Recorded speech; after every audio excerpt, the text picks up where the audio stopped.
Liana? Donna, did you talk about in your group the how you started it in the student health center at the community college? And I And mean grew it? that to me is the perfect scale up because don't all community colleges in this country have a health center, a student No, health center? they do not. No, we don't. We were pretty unique because we had, as Liana mentioned, we did have a health service that already had RNs. And then we just spread it, scaled it up. And now we're open to the community and serve about 11,000 people per year. And so we've created a clinical site too, which is really helpful to us. But yeah, not many community colleges do have a health service. The bigger ones do, your Miami-Dade, something like that. But we were unique in that way. Any other questions at this point? Sure.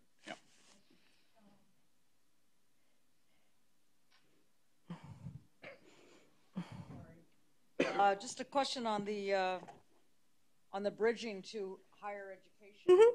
So the group of faculty or counselors or students that are involved with the bridging, so for students that are going to go on to get a bachelor's in nursing or pre-med or pre-dental, how does that fit into your model? Well, first of all, we have different articulation agreements for people to go on. One of the unique aspects I feel about our clinic is that we have a full-time nurse practitioner and 2 nurse practitioners have a faculty practice arrangement, and they also they're graduates of the associate degree program, and so they're good role models. But also we work with the university, and they have nurse practitioner students that come to us and work in our clinic as students. So it's the agreements. We have an agreement with our exercise science. We have an agreement for nursing, dental hygiene. Occupational therapy is a little different, but we do have all of those agreements in place. And I can tell you, we definitely work on academic progression on a daily basis. As a member of the RWJF, Academic Progression and Nursing Advisory Committee, yes, we do work on that.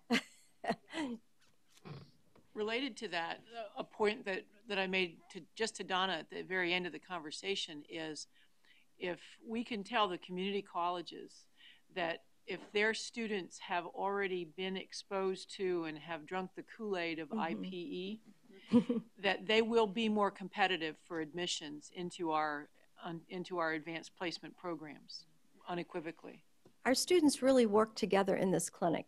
I mean, I don't have time to explain how this clinic really works, but I can tell you it's OTA, it's dental assisting, dental hygiene, medical assisting, the office technology students, the nursing students, the exercise science students.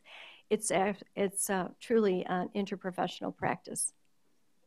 It's a comment I'll make in a question. A comment is that I begin to see really the capital requirements for simulations begin to pull together institutions around this. So people doing, all right, we're going to put the money into a simulation center. How can we get a number of different institutions, the 4-year as well as the 2-year institutions, as well as local hospitals, because it's a big cost and they want to develop a kind of a health campus. Greensboro, North Carolina is like that. A question for the wise deans and presidents in the room, which is one of the biggest, best kept secrets in health professions education, probably outside of nursing, is community colleges.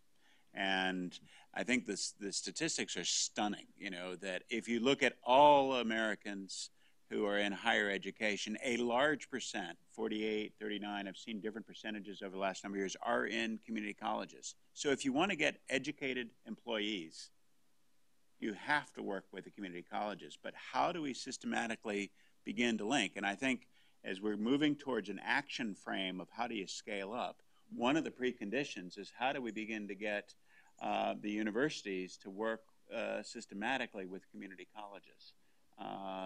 And that's both a barrier, but I think it's a leverage point for future change. So I'd love to have comments from deans and presidents in the room and sort of how do you attack that issue at a national level? Yes, sir. Dean of Public Health and transnational level as well. Right, yeah. John Finnegan, Minnesota. In Minnesota, the systems are fairly well linked. There is the Minnesota State College and University system. And that ends up providing an enormous source of student transfers at the end of the two-year program into the university. So there's already a pretty strong working relationship, at least a platform for that kind of thing that goes on. I would say what we still need to build is, I would say, more specifically content-oriented from the standpoint of what we're talking about here. But I would bet that many states do have that kind of arrangement in some way. Oh, sure. Oh, definitely. It does provide a basic platform for that to go forward. Yeah. Good. Jan, and then back. Well, in Belgium, every community college is a member of an association that has one university and a number of related community colleges. And the advantage is that you can have programs, for instance, in interprofessional education, where students from the community college and from the 3 first years of the university programs work together on certain topics. And I think that's a very stimulating win-win situation, both for the universities and for the community colleges. Eileen Breslin, American Association of Colleges of Nursing, and we have been very engaged with the community colleges through the work of the Robert Wood Johnson Foundation and all the nursing national organizations, the National League for Nursing, as well as Donna. We have entered into signed agreements promoting and valuing the academic progression. And so I think that in every state of the union, we really do have very strong articulation agreements as well as academic progression plans.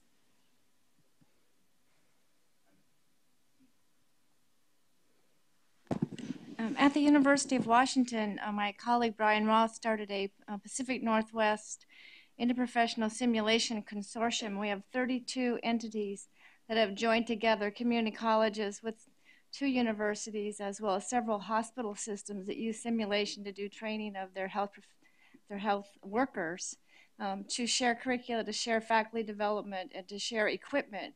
And we put on courses. If we're not available, we can ask anybody in the consortium. So it's been a very efficient way to share resources, but also to build things together. And the business model is very attractive because it's a purchasing cooperative, and you can drive prices down dramatically for expensive equipment. Patricia. The articulation agreements have been mentioned, but what happens so frequently is, like, nursing will have an articulation agreement, pharmacy may have an articulation agreement, but we don't think about pulling those together. That just sort of struck me, that we have more of those within universities, but we don't have an umbrella, that we might think about what that means, and then tying that as well into looking at how we really assess competencies. Because the big complaint for a lot of the students is that we're teaching them the same thing they already know, and they get very frustrated because we're not really validating the competencies. So I think we have that opportunity with simulation and virtual, but then bridging those articulation agreements perhaps across different schools within the same institution. Any other comments? Yes, sorry. That just brought to mind the issue of STEM and STEM education in this country, and the STEM education in this country, and the opportunity to see that as another articulation, if you will, but because I'm not sure who's STEM in all these different universities, but science, technology, engineering, math are lots of different places, but the students, some of whom are pre-health students. So need to think about STEM in the collaborations or consortium. Right. Thank you very much, Donna. The other comment I make, and this is just a unscientific, anecdotal experience across the state of North Carolina, but the other thing that community colleges bring to the table is a group that is not in this room, which is the employers. Because oftentimes community colleges are closely linked to their local employers.